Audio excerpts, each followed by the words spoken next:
Selamat sore, adik-adik. Selamat sore, Pak. Sudah bisa didengar ya? Baik, terima kasih. Jadi mari kita mulai kelas kita sore hari ini. Bismillahirrahmanirrahim. Selamat sore, Assalamualaikum warahmatullahi wabarakatuh. Salam sejahtera buat kita semua, mudah-mudahan adik-adik semuanya sehat walafiat ya. Baik, hari ini kita masuk minggu kedua.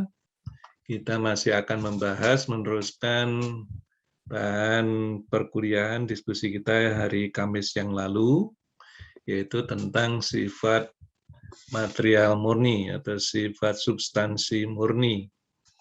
Ya, boleh sebelum kita lanjutkan, mungkin sedikit saya ingin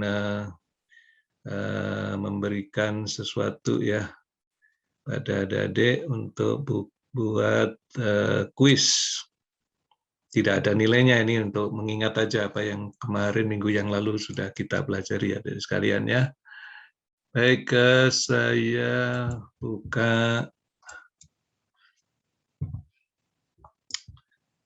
Oke, sudah kelihatan?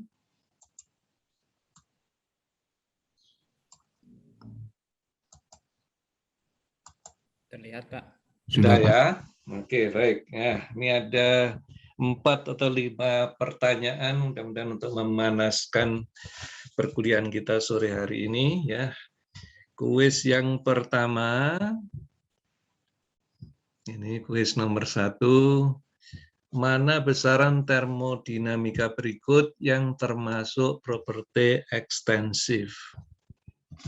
A, massa, volume, tekanan. B, volume, energi, massa. C, energi, massa, temperatur. D, massa, densitas, volume. Nah, 30 detik.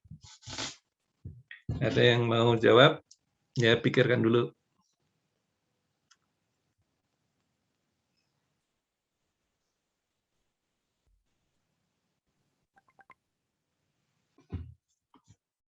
Oke, ada yang mau jawab?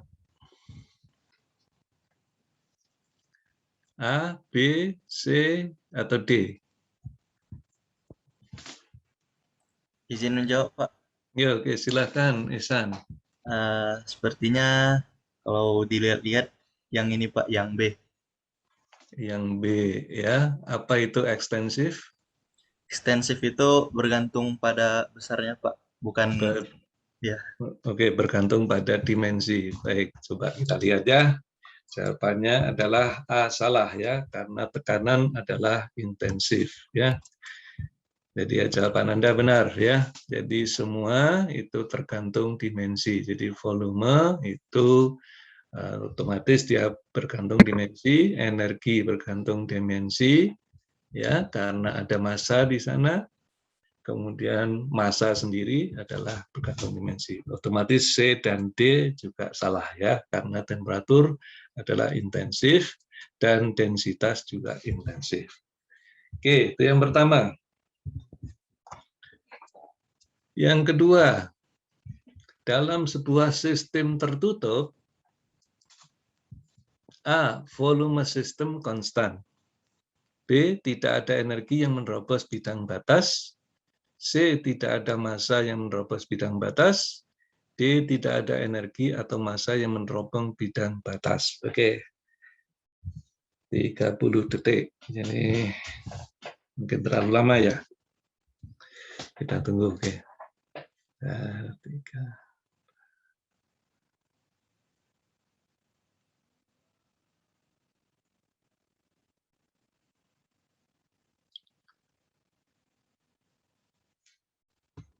Oke, 30 detik. Ada yang mau menjawab?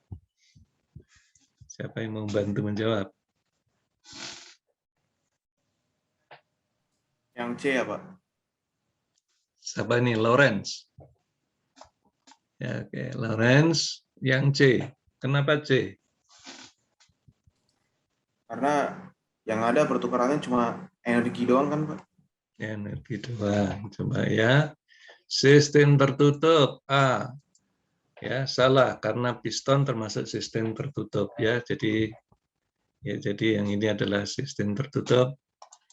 Kemudian salah juga karena pernyataan tidak lengkap ya. Lalu yang C benar ya, berarti Anda benar. Oke, Lawrence, jadi otomatis D itu ya, D itu adalah salah ya. Karena tidak ada energi atau massa yang menerobos bidang batas, berarti isolasi bukan tertutup. Oke, yang kedua. Yang ketiga.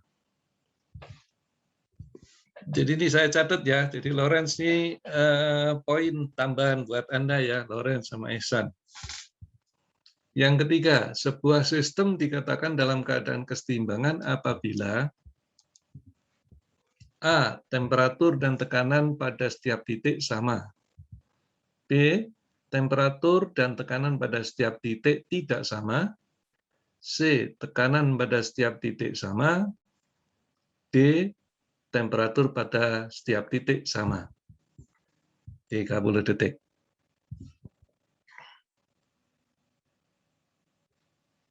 Ya, dalam keseimbangan, equilibrium.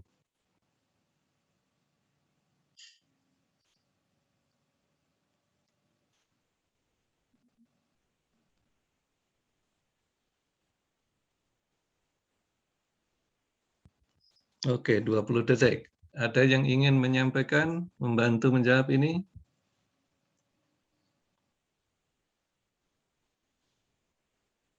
Saya ingin menjawab, Pak. Lukman, oke, silakan Lukman. Lukman, NIM saya kelihatan, oh ya, Udah kelihatan, 133.001. oke, sudah. Apa jawabannya Lukman? Menurut saya, Hmm. menurut saya jawabannya A. Jawabannya A, kenapa A? Karena menurut saya keseimbangan itu temperaturnya sama pada saat tekanannya sama. Oke. Jadi setiap titiknya itu ya. temperaturnya sama. Oh, salah ya udah. Salah ya. Kenapa salah kira-kira? Oh, berarti temperatur aja Pak yang sama, Pak. Oke, jadi Anda udah benar ya. Anda udah benarkan ya. Jadi jawabannya D. D ya. Oke. Jadi salah D yang benar ya. Jadi hanya temperatur ya. Jadi Pak. Kenapa tekanannya itu nggak sama ya, Pak? Karena tekanan ditentukan oleh temperatur juga ya. Oh, ya jadi itu udah sekalian ya, Pak. Iya, harusnya ya. D aja ya, Pak. Ya. Oleh karena itu yang ada biasanya adalah kesetimbangan termal ya, tidak ada kesetimbangan pressure, itu tidak ada ya. Oh, iya paham, Pak. Terima kasih banyak, Pak. Nah, oke. Jadi Anda udah betulkan ya tadi A berubah jadi D ya. Oke, terakhir. Ini yang nomor 4. Nah, lihat itu ada botol tuh, ada botol 1, botol 2 berisi gas ya, molekul-molekul gas. Yang botol 1 isinya sedikit jumlah gasnya, yang nomor 2 isinya banyak. Nah, 2 botol terisi jenis gas yang sama, tapi jumlah molekulnya berbeda. Maka tekanan di botol 1 sama dengan tekanan di botol 2. B, tekanan di botol 1 lebih besar dari tekanan di botol 2. Tekanan di botol 1 lebih kecil dari tekanan di botol 2. Nah, lalu D, tidak cukup informasi untuk menyimpulkan. Nah, oke. 30 detik. Izin menjawab, Pak. Oh, langsung Edward nyamber. Oke, silakan Edward. Saya jawab C, Pak. Tekanan di botol 1 lebih kecil daripada tekanan di botol 2. Nah, kenapa? Karena semakin banyak molekul, semakin tinggi tekanannya, Pak. Kenapa? Kalau makin banyak molekulnya, kok tekanannya makin tinggi?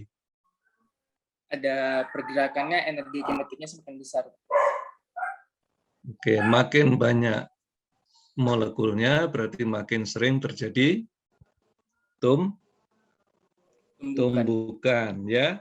Dan tumbukan itu yang meningkatkan energi kinetik ya. Jadi yang pertama pasti tidak sama karena beda molekul. Artinya tekanan itu sebanding dengan molekul ya. Jumlah molekul sedikit, otomatis sedikit terjadinya tumbukan. Benar, jadi Anda dapat jawaban C ya. Baik, saya kira mudah-mudahan masih ada satu lagi. Kuis yang kelima. Temperatur adalah sebuah ukuran dari energi total dalam substansi, B. Rata-rata energi potensial dalam substansi, C. Energi kinetik total dalam substansi, D. Rata-rata energi kinetik molekul dalam substansi. Oke, 30 detik. Hebat, dan 3.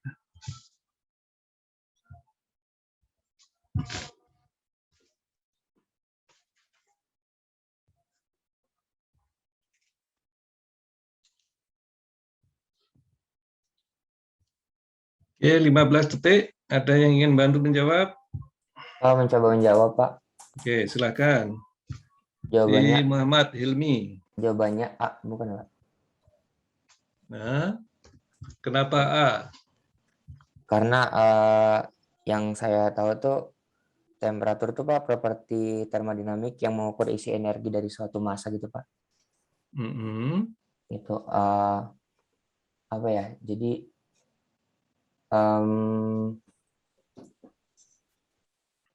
apa ya, saya tahunya ini, Pak, dari penjelasan di video itu, Pak. Oke, jadi merupakan isi daripada energi. Energi yang mana?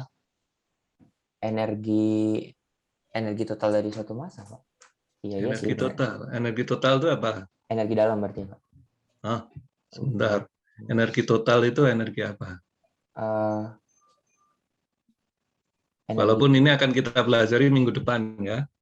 Akan kita pelajari. Tapi Anda sudah pernah mendapatkan background di TBB lah, apa energi. Ya. Energi itu terdiri dari energi kinetik, dan ada energi potensial, ada energi dalam ya, karena kita bicara substansi. Nah, itu total. Nah, apakah semuanya energi itu? Apakah semua energi yang tadi minimum 3 ya? Sebenarnya energi ini masih banyak lagi ya. Nah, atau hanya 1 atau 2? Belum, nggak paham, belum. Ya, coba kita lihat ya. Nah, salah. Kenapa? Karena hanya menyangkut energi kinetik saja ya. Jadi temperatur itu ukuran dari kandungan energi kinetik ya, bukan semua energi ya. Jadi bukan energi dalam, bukan energi potensial, tapi hanya energi kinetik. Tapi jawabannya bukan hanya sekedar energi kinetik, tapi karena masing-masing molekul itu bergerak ya. Kalau energi kinetik berarti energi gerak. Tapi gerakan molekul itu tidak sama satu dengan yang lain. Karena tidak sama, maka temperatur yang kita ukur di dalam sebuah ruangan atau apapun, substansi, itu merupakan rata-rata energi kinetik. Ya, jadi jawabannya adalah D. Ya, oke. Baik, adik-adik sekalian, jadi kita nanti setiap satu bab saya akan memberikan kuis ya. Sekarang saya belum bisa memberikan penilaian, saya belum bisa menggunakan EduNext ya. Nanti kalau ada kesempatan mungkin saya akan adik-adik bisa menjawab ya. Oke, jadi untuk bab 1, bab 2 ini mungkin kita masih masih exercise saja. Baik, adik-adik sekalian, saya kira saya tutup ini, lalu saya ingin masuk ke bahan kuliah yang hari Kamis yang lalu kita sudah bicarakan ya. Saya akan share lagi, yaitu mudah-mudahan ini.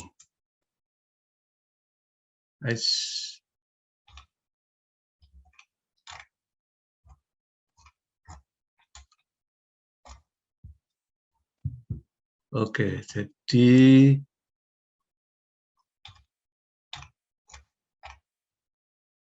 saya sedikit agak balik ke belakang tentang bahwa substansi murni, ya, ini jadi substansi murni yang dikenai perlakuan kalor. Jadi kalau dikasih temperaturnya dinaikkan, nah jadi gambar ini, ya, kalau temperatur dinaikkan maka akan membentuk pola seperti ini untuk tekanan yang berbeda-beda. Jadi adik-adik sekalian, tolong perhatikan, ini adalah kurva daripada TV, ya, kurva atau diagram TV.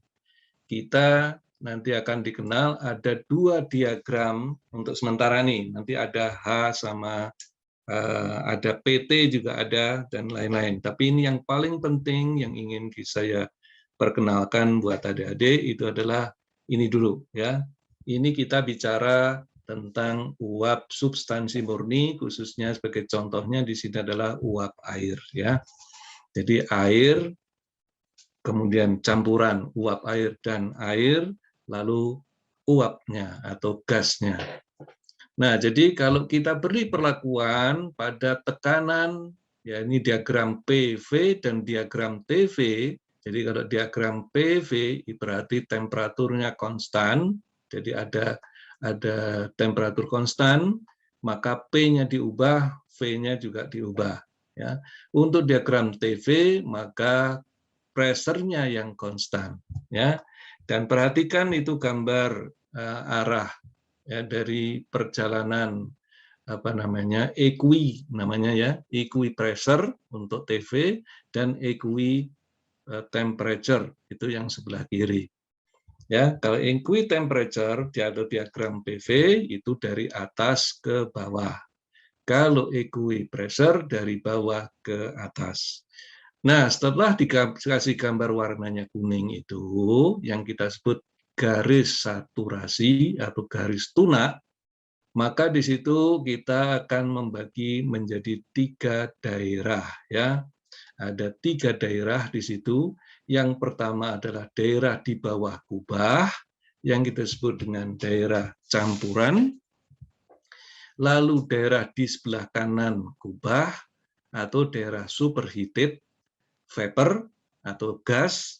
Lalu ada daerah sebelah kiri kubah, yaitu compressed liquid. Artinya apa?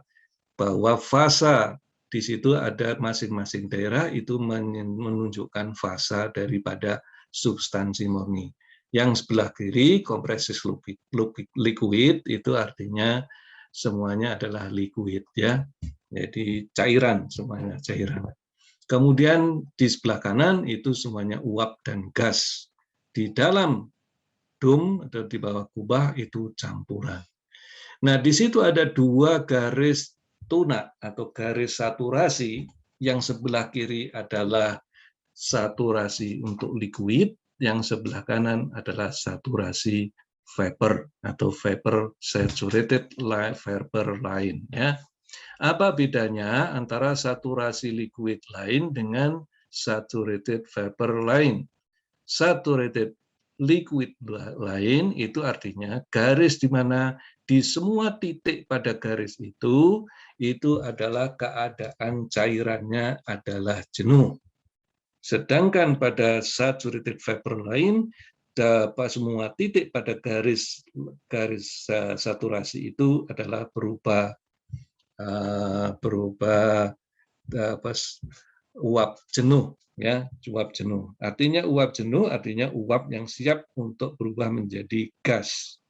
Sedangkan yang sebelah kiri, saturated liquid line adalah cairan jenuh atau semua cairan substansi yang semuanya adalah cairan yang siap untuk berubah sebagian menjadi vapor atau uap, ya.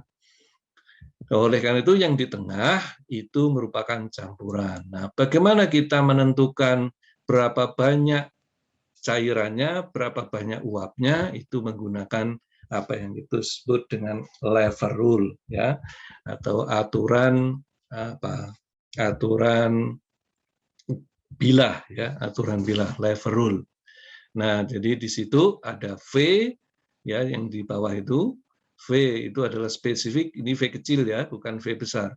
V kecil itu adalah di tengah-tengah atau di antara A dan C, itu adalah harga daripada V, volume spesifik. Volume spesifik dari mana? Volume spesifik dari cairan dan volume spesifik dari uap, ya. Nah, yang cairan itu pada titik A itu adalah pada garis saturasi VF, dan VG adalah pada vapor lain yang sebelah kanan. Jadi kalau kita mempunyai V-nya itu adalah berada di titik A, artinya semuanya adalah jenuh cair. Berarti kualitas campuran itu adalah sama dengan 0, ya.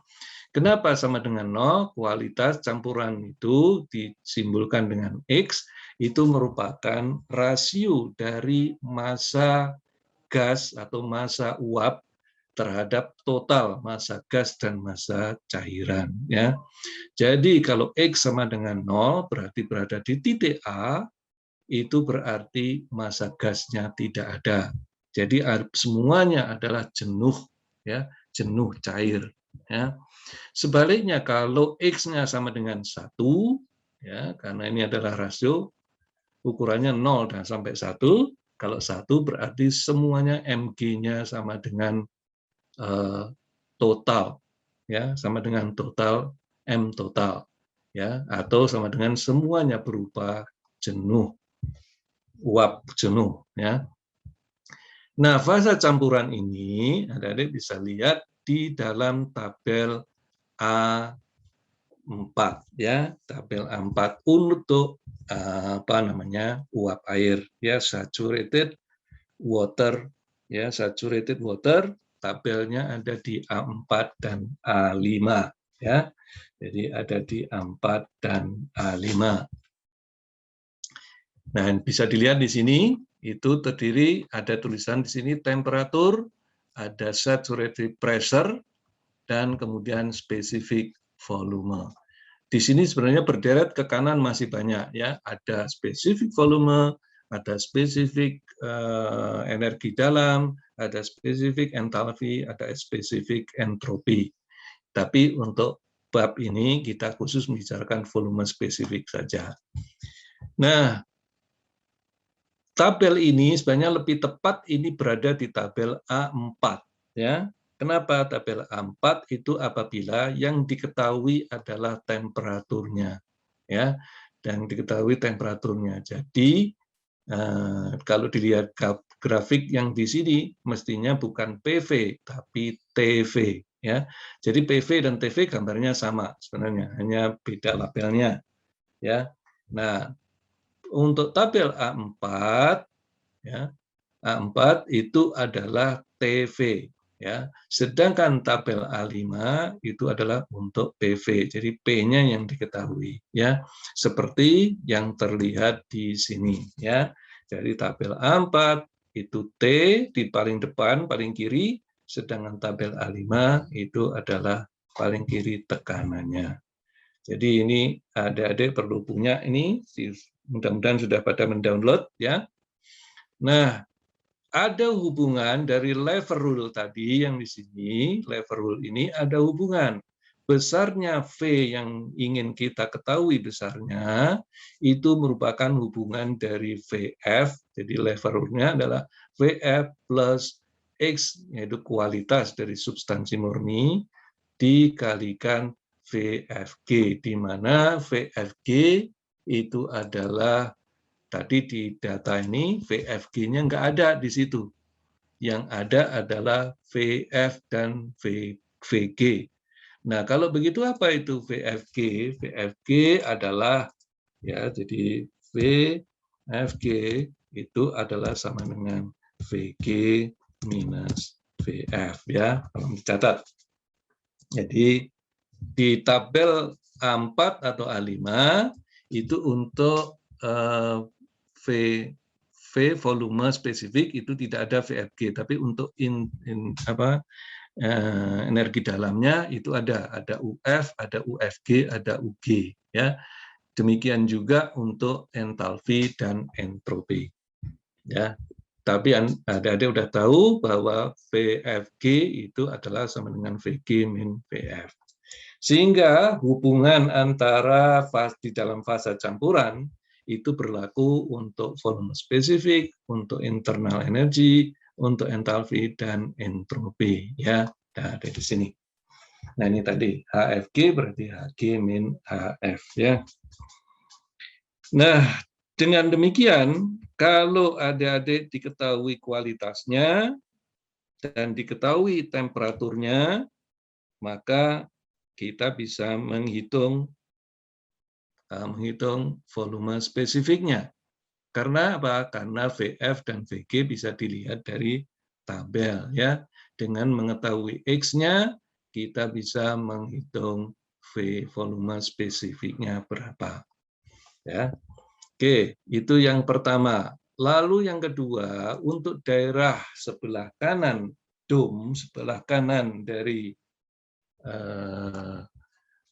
kubah ini yang disebut dengan daerah superheated. Jadi untuk sementara gambarnya sama. Saya tolong dilihat, ini gambarnya sama. Padahal nanti kita akan di bawah nanti kita akan beritahu adik-adik sekalian bahwa ternyata di superheated ini kalau dekat-dekat dengan supersaturated vapor lain, garis saturasi uap ini yang warna kuning ini, maka keadaannya berbeda dengan yang jauh dari garis ini. Ya, apa artinya? Kalau dekat dengan garis lain ini berarti uap airnya itu mungkin masih mild, ya, masih mild, belum semuanya berupa gas, ya. Nanti akan kita bicarakan. Makanya nanti kita akan bicara tentang gas ideal. Tapi kalau pada temperatur yang sangat tinggi, berarti di daerah atas ini, ya. Jadi daerah atas ini ada sekalian, daerah sini. Nah, itu hampir semuanya berupa gas, ya.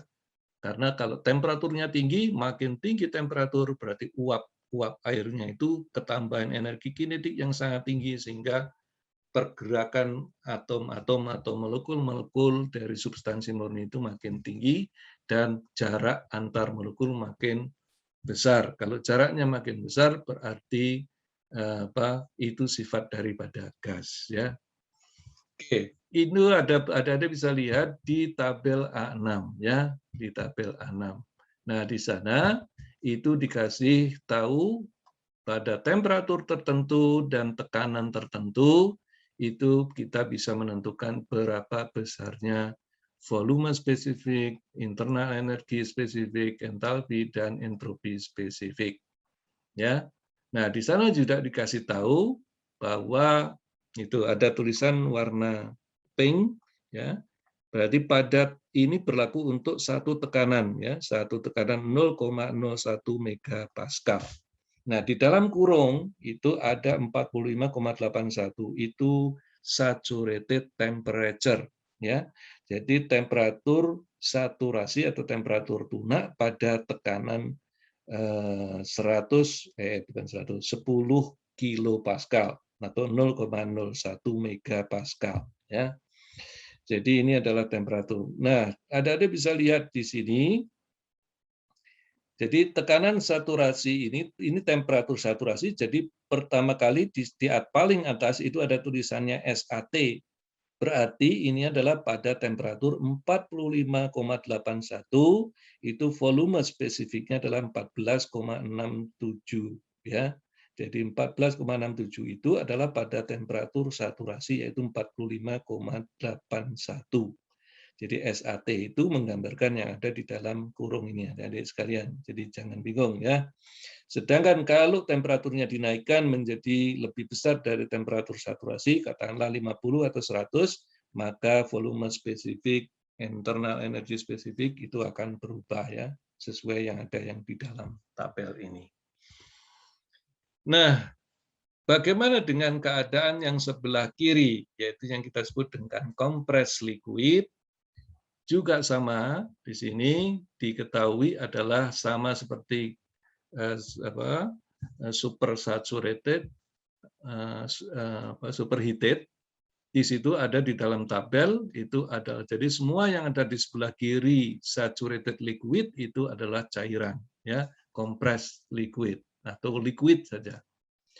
Nah, di dalam tabel A7 juga disebutkan di situ temperaturnya adalah ukurannya untuk 5 megapascal. Nah, di dalam kurung ada tulisan 263,94 derajat Celcius, itu artinya saturated temperature. Pada keadaan ini, maka volume spesifiknya adalah sama dengan 0,00128862 dan seterusnya, ya. Adik-adik bisa baca di sana.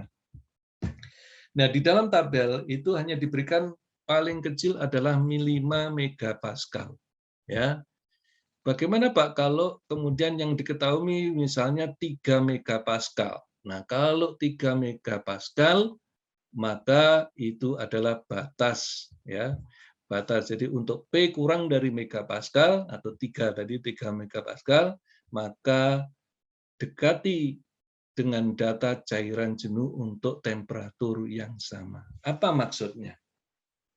Maksudnya seperti ini, adik-adik sekalian. Jadi ini saya singkirkan ya supaya adik-adik lihat. Jadi kalau saya gambarkan ini adalah saya mempunyai dom, ya, ini supaya nanti adik-adik paham. Nah, misalnya ini ya, ini adalah TV, ya. Ini adalah TV. Jadi ini adalah diagram TV, ya. Di sini adalah V, V-nya adalah V kecil ya. Nah, V kecil, kemudian saya gambarkan domnya. Nah, misalnya gambar dom, berarti yang kita sebut dengan compressed liquid adalah di daerah sebelah kiri dom, ya, sebelah kiri. Nah, sekarang kalau kita lihat ini adalah satu proses, ya, satu proses seperti ini. Katakanlah ini, ya, karena TV berarti gambarnya adalah jadi begini. Ya, nah, ini adalah untuk equipressure. Nah, kira-kira ya. Nah, kira-kira begitu. Ini gambarnya jadi kayak jelek ya. Saya gambar lagi.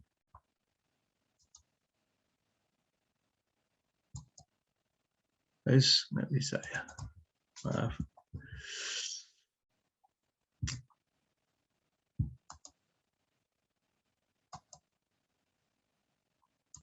Nah, oke. Lalu dari sini. Nah, kira-kira begitu dari sekalian ya. Nah, gambar ini yang garis saya kasih warna merah ya, warna merah supaya tebal, supaya kelihatan. Nah, merah. Bagaimana kalau kemudian saya mempunyai di titik sini? Maka data mana yang saya harus pakai? Ini kalau saya punya satu titik di sini ya. Nah, di sini. Di situ. Nah, itu adalah, jadi ini adalah untuk ini harga P1 katakanlah ya. Ini adalah equipressure P1. Nah, yang harus kita pakai di data di tabel A7 yang mana? Ya. Yang mana? Nah, dari sini untuk P kurang dari 5 megapascal dekati dengan data cairan jenuh untuk temperatur yang sama. Ya. Mengapa ada kata-kata cairan jenuh untuk temperatur yang sama? Mana cairan yang jenuh?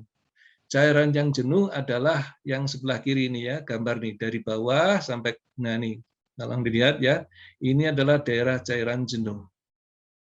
Berarti datanya yang kita pakai, kita dekati adalah pada daerah cairan jenuh.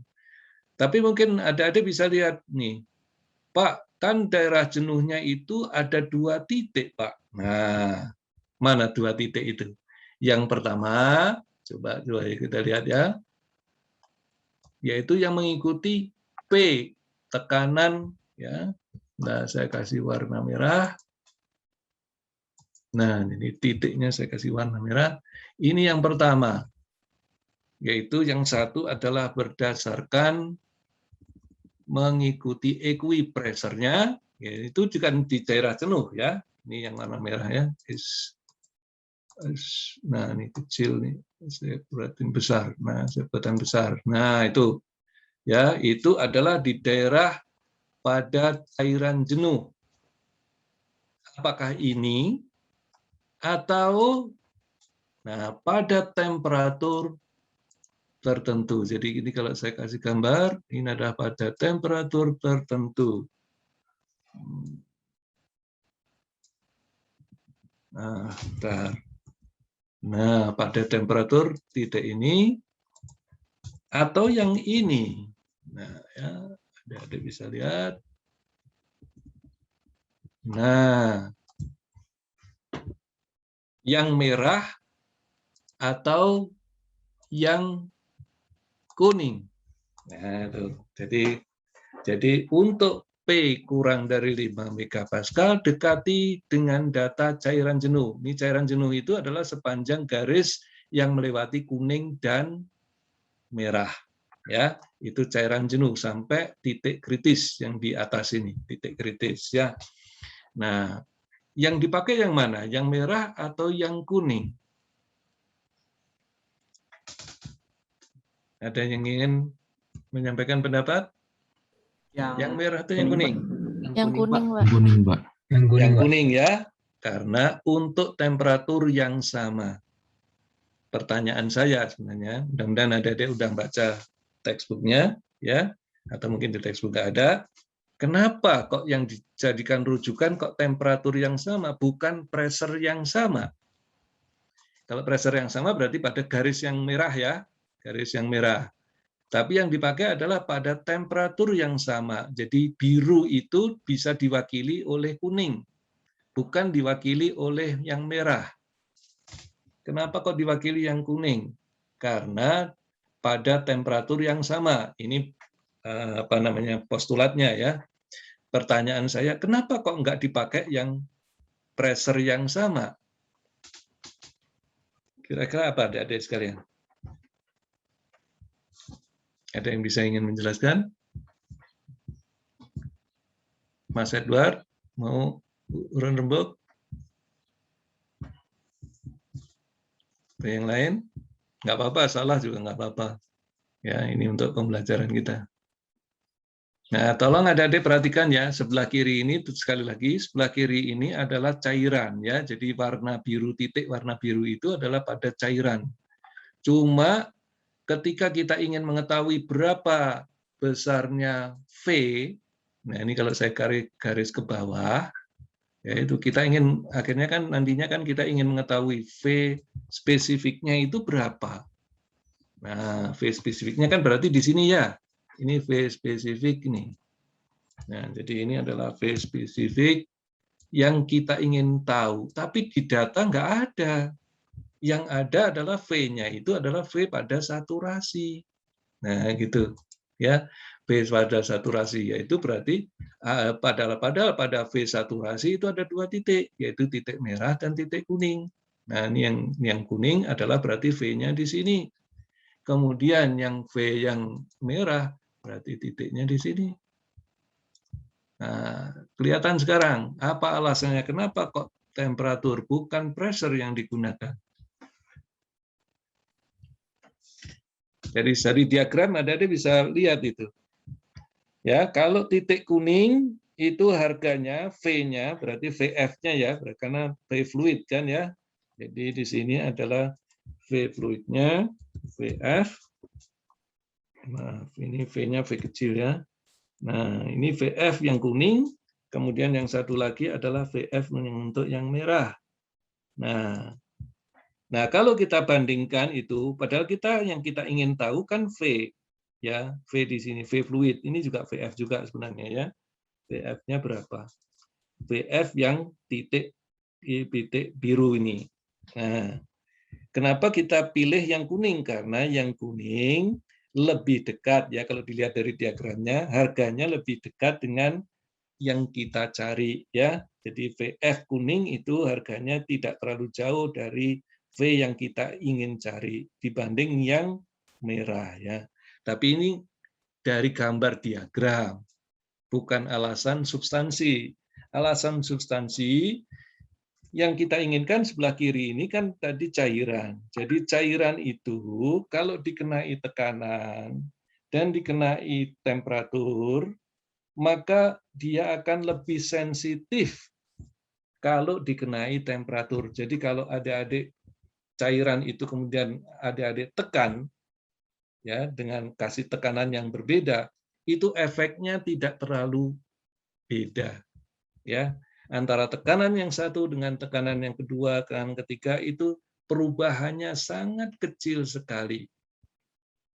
Tapi cairan kalau diberikan temperatur dengan harga yang kira-kira sebanding dengan tekanan tadi, maka perubahannya jauh lebih besar dibanding tekanan. Ya, jadi pengaruh temperatur itu lebih sensitif terhadap perubahan volume spesifik dibanding karena perubahan tekanan. Itu alasannya, adik-adik sekalian. Jadi oleh karena itu, kalau nanti ada adik di soal itu ada P-nya, di sini T-nya diketahui, berarti di titik ini warna biru itu berarti T-nya tahu. Ya, ini berarti ada di T1 ya, berarti di sini adalah T1. Pada T1 dan diketahui T1, berarti di titik ini karena ada P1 juga, berarti pada T1, pada P1 dan T1 yang digunakan datanya adalah data VF pada T1, bukan VF pada P1 yang warna merah, tapi VF pada warna kuning ya. Karena ini perhatian ya, supaya nggak salah nanti. Baik, ada yang ingin tanya dari sini? Karena di sini sering terjebak nih mahasiswa salah ya. Ada yang ingin menyampaikan atau mudah-mudahan sudah jelas? Cukup jelas? Mohon maaf Pak, izin bertanya Pak. Berarti karena sensitivitas temperatur itu karena energinya itu makin tinggi gitu ya Pak? Pak, kalau pakai temperatur daripada tekanan atau gimana? Jadi gini, jadi kalau adik-adik kasih P1, katakanlah P1 atmosfer, ya cairan dikasih P1 atmosfer, ya maka akan ada VF-nya, ya akan ada VF-nya, volume spesifiknya akan tertentu, ya. Kemudian kalau adik-adik ubah menjadi P2, katakanlah 2 atmosfer, maka akan menjadi VF yang kedua, betul? Nah, perubahan dari VF1 ke VF2 itu dengan perubahan tekanan 1 atmosfer itu perubahannya sangat kecil sekali. Itu kalau tekanan ya. Tetapi cairan itu kalau dan ada dipanaskan pada T1, berarti yang tadi itu pada temperatur yang konstan ya. Jadi kalau tekanannya diubah berarti temperaturnya konstan. Sekarang kalau dibalik, pada tekanan yang konstan, kemudian saya berikan T1, ya katakanlah 100, kemudian saya ubah menjadi 105, katakanlah gitu ya.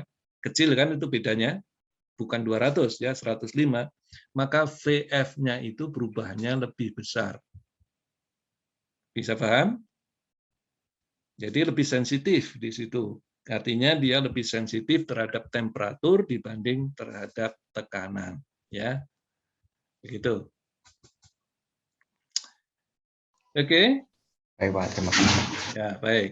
Nah, jadi dengan begitu maka kemudian ada aturan ini, adik-adik sekalian, untuk bisa melihatnya. Jadi pada daerah fasa campuran di bawah kubah, jika pada temperatur T sama dengan temperatur saturasinya, berarti pada garis ini, ya ini pada garis ini, baik yang kiri maupun yang kanan, dan pada P saturasinya, berarti juga di garis ini, ya garis ini pada P dan T tertentu, maka yang terjadi volume spesifik daripada yang ingin kita ketahui itu adalah akan lebih besar daripada yang sebelah kiri dan lebih kecil dari yang sebelah kanan. Jadi ini masuk akal ya. Jadi ada lihat urutannya ya. Jadi volume spesifik fluida itu akan lebih besar daripada fluida campuran ya, dan lebih besar dari yang gas ya. Ini kalau di bawah dom ya, di bawah dom. Nah, di kompres liquid itu jika diketahui temperaturnya tertentu ya, maka P-nya adalah sama dengan P saturasi. Jadi kalau ini saya gambarkan begini, nah, kebetulan ini nggak ada ya. Jadi kalau ini adalah PV, kalau PV berarti gambarnya adalah jadi gimana adik sekalian? Jadi kalau PV gambarnya menjadi begini. Nah ya, maaf. Ya, kalau PV berarti gambarnya adalah, nah ini dari atas, terus datar, ya ini adalah kalor laten, terus ininya adalah, nah begitu ya. Nah ini adalah garis namanya equitemperature. Ya, ini adalah temperature. Berarti pada T tertentu, jadi ini T tertentu, kata ini berarti ini. Ya, jadi ini adalah pada katakanlah T1, nah, pada T tertentu, maka P-nya adalah P pada saturasi. Di mana saturasinya? Berarti ada 2 di sini. Di sini ya, dan sebelahnya. Jadi hanya ada 2 kemungkinan, yaitu saturasi cair atau saturasi uap ya. Saturasi cair dan saturasi uap.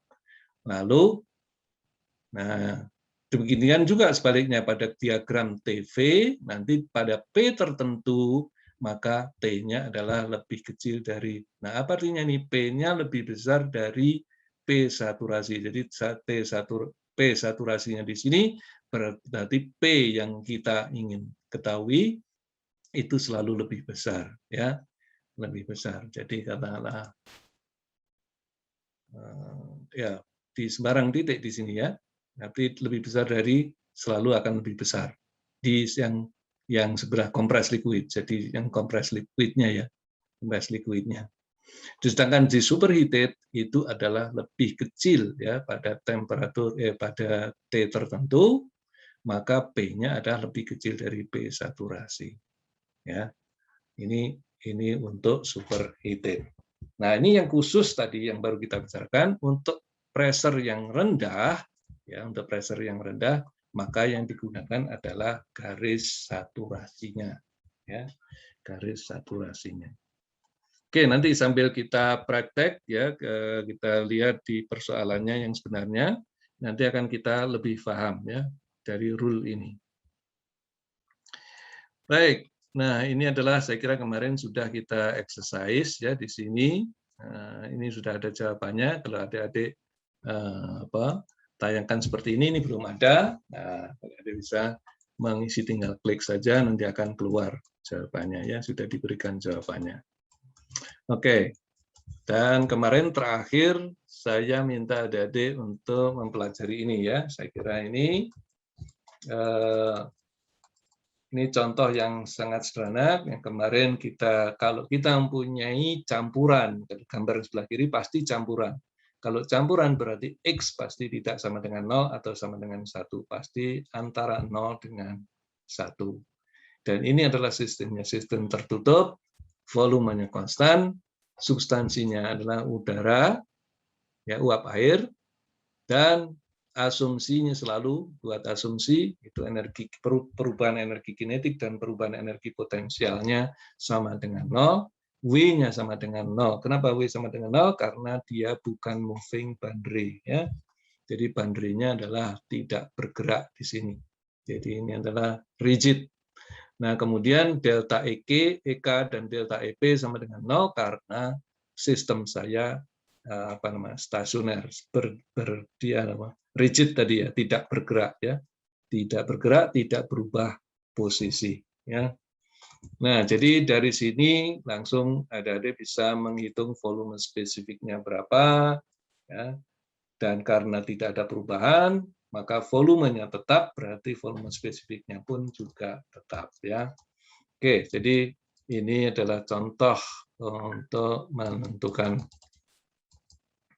Nah, ini yang kedua, ini penjelasannya kemarin adik-adik sudah menyampaikan kenapa kalau volumenya diperbesar itu justru malah tidak mudah, lebih mudah menguap dibanding pada ruangan yang kecil ya. Jadi kalau kontainernya diperbesar maka lebih cepat menguap dibanding kontainernya kecil ya. Kenapa? Karena permukaan ya atau tumbukan itu menjadi penting ya, energi kinetiknya menjadi jauh lebih besar ya. Itu alasan yang kemarin kita berikan. Nah, ini yang kedua adalah kontainer sama juga. Ini kalau dilihat dari gambarnya, adik-adik sudah bisa lihat ini adalah campuran ya. Pada tekanannya adalah 700 ya. Liquidnya 1,78, uapnya 0,22, berarti totalnya adalah sama dengan 2, berarti X-nya bisa ditentukan 1,78 dibagi 2 ya, dibagi 2. Jadi X-nya langsung bisa diketahui. Nah, kalau X-nya bisa diketahui pada tekanan 700 kPa, ya berarti kita ini karena ini campuran berarti di bawah dom. Kalau di bawah dom berarti kita akan gunakan tabel A4 dan A5. Tapi karena yang diketahui adalah tekanannya, maka kita gunakan tabel A5 ya. Tabel A5. Nah, di tabel A5 pada tekanan 700 kita akan mendapatkan berapa volume spesifiknya ya. Nah, jadi volume spesifiknya kita akan tahu. Jadi pada 700 kita akan tahu volume spesifik untuk cairannya berapa, ya untuk saturasinya, lalu untuk gasnya berapa. Karena X-nya diketahui, maka V1-nya volume spesifiknya bisa diketahui. Nah, oke. Yang ditanyakan adalah ini temperatur, entalpi, energi dalam ya. Jadi sama saja. Tinggal menghitung, ini adalah kondisi kedua dari 700 kilopascal menjadi 8 megapascal keadaan 2. Karena volume spesifiknya tidak berubah, karena tangkinya adalah volumenya konstan, maka kita bisa menghitung di sini. Karena pada 8 megapascal kita dapat saturasinya berapa, volume spesifik saturasi gas dan fluidanya tahu, tadi X-nya sudah diketahui, berarti kita bisa menghitung ya. Nah, sekarang kita lihat tadi, nah di sini berlaku nih superheated ya. Karena V2-nya itu lebih besar dari V gas, berarti berada di luar dom ya. Berarti berada di luar dom. Kalau berada di luar dom, berarti hanya ada dua, yaitu supercool atau compressed liquid atau superheated ya. Nah, karena dia lebih besar, berarti dia lebih besar dari VG bukan VL, bukan VF, maka yang di sini yang digunakan adalah superheated ya. Jadi dengan superheated kita menggunakan berubah, bukan lagi pakai tabel A5 tapi menggunakan tabel A6 ya. Nah, dari sanalah baru kita peroleh dengan besarnya V2 kita bisa menentukan berapa temperaturnya ya. Jadi dilihat di paling kiri itu ada temperaturnya untuk V2-nya. Kadang-kadang adik-adik sekalian, besarnya V2 ini nggak ada di tabel. Apa yang akan kita lakukan seandainya tidak ada di tabel? Jadi misalnya ya, jadi V2-nya itu bukan 0,31 tapi 0,30 misalnya.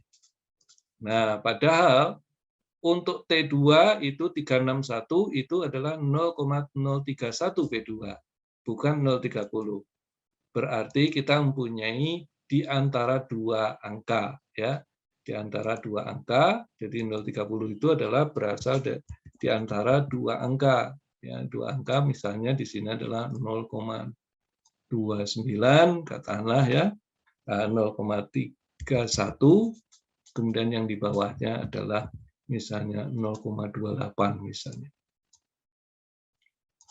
0,28. Nah, pada 0,31 tadi kita punya sebesar ini, ya. Nah, kita punya sebesar ini.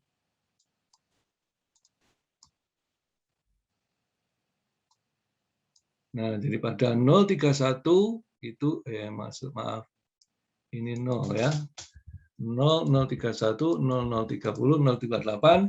Nah, pada di tabel juga ada misalnya, ya, misalnya di sana bukan 0,31, pada 0,28 kita punya katakanlah 370 misalnya, ya, atau 371 misalnya 0,57 misalnya, ya. Nah, berarti kita harus mencari yang 0,30, katakanlah ini bukan 0,31 tapi 0,30. Berarti kita harus cari angka yang ada di sini. Nah, gimana caranya? Ini sudah diajarkan di dalam matematika, yaitu menggunakan interpolasi, ya. Interpolasi. Saya kira saya tidak perlu mengajarkan, adik-adik tahu bagaimana mencari angka di warna bulat biru ini dari sederetan data yang ada di sini, ya. Jadi ini adik-adik bisa langsung mencari interpolasi berapa harga di sini. Berarti harga di sini pasti berada di antara 361 dan 371. Nah, ini kadang-kadang di soal tidak tepat harganya itu semuanya ada di dalam tabel. Kadang-kadang di antaranya, ya. Ini saja contoh yang di sini kebetulan karena ini masih contoh sederhana, itu masih sama. Nah, kalau diketahui ini juga, maka pada deretan yang sebelah kanannya H-nya akan bisa dilihat di sana, U-nya bisa dilihat, mungkin S-nya juga bisa dilihat, ya. Oke. Itu yang pertama, contoh yang pertama. Contoh yang kedua adalah ini contoh yang ketiga, ya. Jadi sebuah pressure cooker berdiameter 20 cm diisi dengan uap air, ditutup dengan penutup seberat 4 kg. Jadi saya mempunyai pressure cooker seperti begini, ya. Kemudian ada penutupnya di sini dikasih, ini adalah apa namanya? Nah, penutupnya adalah 4 kg, ya. Ini adalah 4 kg.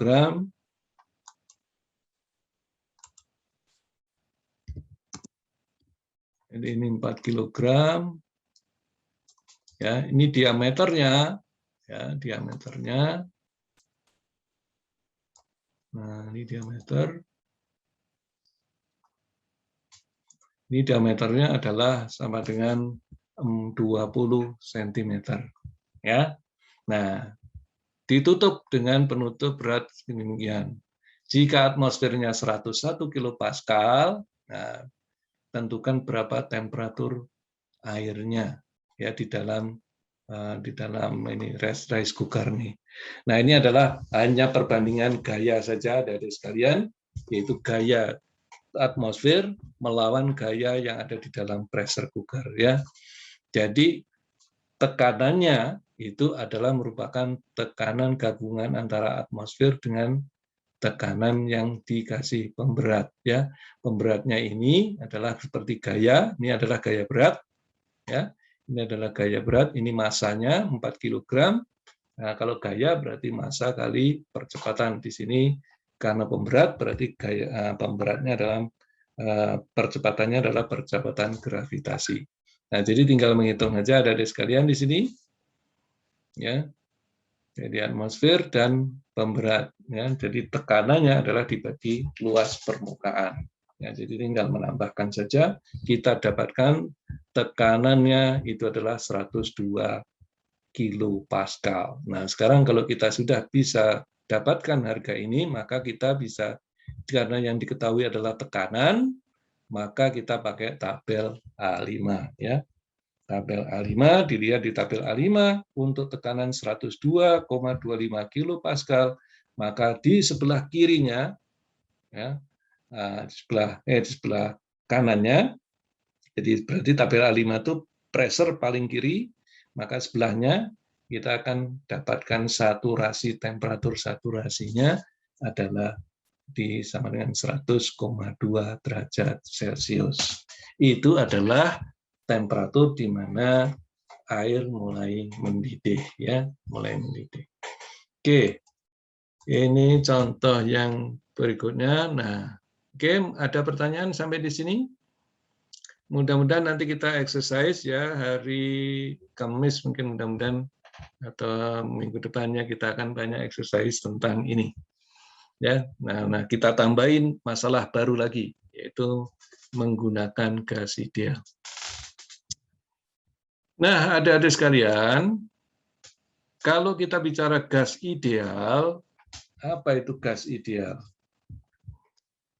Gas ideal, jadi kalau kita ingin mengetahui sebuah sistem, keadaan sebuah sistem atau sebuah sistem, maka kita perlu tahu persamaan keadaannya, ya, persamaan keadaan dari sistem itu. Contohnya kemarin, kalau kita di mana persamaan keadaan itu tersusun dari besaran-besaran termodinamika yang intensif, ya. Contohnya temperatur, tekanan, volume spesifik, itu besaran-besaran termodinamika. Jadi kalau kita ingin melihat sebuah sistem, ingin tahu persis apa yang terjadi dalam sebuah sistem, maka kita perlu mempunyai persamaan keadaan. Apa itu persamaan keadaan? Adalah hubungan antara variabel-variabel atau hubungan antara besaran-besaran termodinamika intrinsik, ya. Nah, tekanan, temperatur, volume spesifik, itu yang paling pokok. Orang menyebut PTV atau PVT, itu yang paling pokok. Jadi syaratnya apa kemarin? Syaratnya adalah 2 saja sebenarnya cukup, ya, untuk bisa menggambarkan sebuah sistem. Nah, ini kita belum bicara tentang gas ideal. Nah, bagaimana kalau hubungan itu, contohnya sistem yang kita tinjau itu di dalamnya mengandung gas, nah itu, ya, atau uap. Maka kita harus bisa mengetahui hubungan antara tekanan, volume spesifik, dan temperatur dari gas tersebut. Nah, hubungan antara ketiga variabel atau ketiga besaran termodinamika itu dalam hubungan sedemikian rupa seperti dalam warna kuning ini, yaitu PV-nya V spesifik kecil sama dengan RT, itu disebut hubungan atau persamaan gas ideal, ya. Persamaan gas ideal di mana R adalah konstanta gas. Nah, karena kita menyebut konstanta gas, padahal kita tahu gas itu macam-macam. Ya, gas itu macam-macam, bisa dari uap air yang kemudian dipanaskan terus juga jadi gas, ya. Ada juga dari gas nitrogen, ada gas oksigen, ada gas argon dan seterusnya. Maka R itu tidak konstan. Ya, R itu tidak konstan, tergantung jenis gasnya. Lalu gimana cara mengetahuinya? Cara mengetahuinya adalah tergantung daripada besarnya berat molekul dari gas tersebut terhadap referensi konstanta gas. Nah, referensi itu kita sebut dengan RU atau konstanta gas universal. Ini yang sering kita gunakan di dalam waktu kita SMA, ya, menghitung di fisika dasar, kita banyak menggunakan RU yang kita tulis dengan R saja.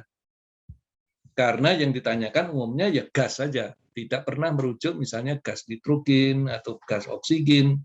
Jadi gas ideal itu adalah gas yang umum saja, tidak merujuk pada satu jenis gas. Makanya R-nya sama dengan 8,314 kJ per kilomol Kelvin. Sebenarnya itu adalah konstanta gas universal itu, ya.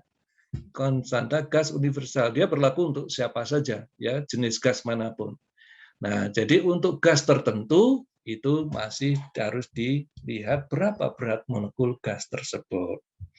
Jadi konstanta gas tertentu adalah sama dengan rasio antara konstanta gas universal terhadap massa jenis, bukan massa jenis, berat molekul, ya, berat molekul atau massa molar daripada gas tersebut.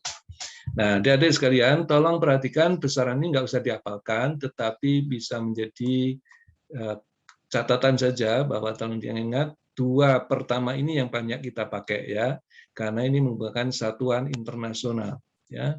Yang ini adalah satuan internasional, adik-adik.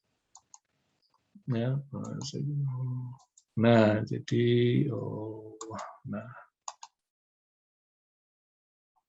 nah yang saya kasih kurung, ya, bulatan warna merah itu yang nanti akan sering kita pakai, ya.